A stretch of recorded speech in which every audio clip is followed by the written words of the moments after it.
বরিশালের ইতিহাস নিয়ে আলোচনা করলে ৩০ গোডাউনের নাম না আসা যেন অসম্পূর্ণই থেকে যায়।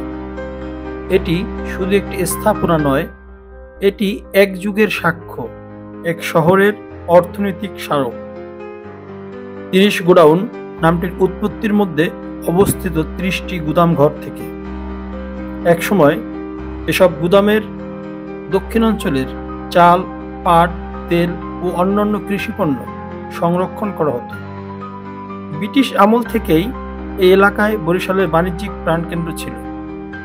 কীর্তনখোলা নদীর পাড় ঘেঁষে এই অঞ্চল ছিল নৌপথের প্রধান কেন্দ্র, যেখান থেকে জাহাজে পণ্য রপ্তানি হতো দেশের অন্য অঞ্চল ও বিদেশে।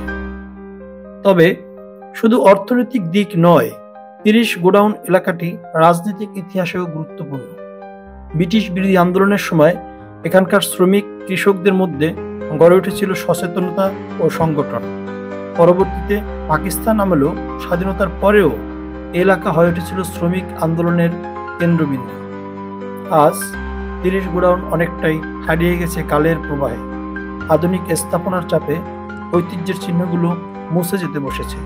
অথচ যদি সংরক্ষণের উদ্যোগ নেওয়া হয়, তবে এটি হতে পারে এক দৃষ্টিনন্দন ঐতিহাসিক ও পর্যটন এলাকা। বরিশালের ৩০ গোডাউন শুধু ইট পাথরের গুদাম নয়, এটি আমাদের ইতিহাসের এক জীবন্ত পাঠশালা।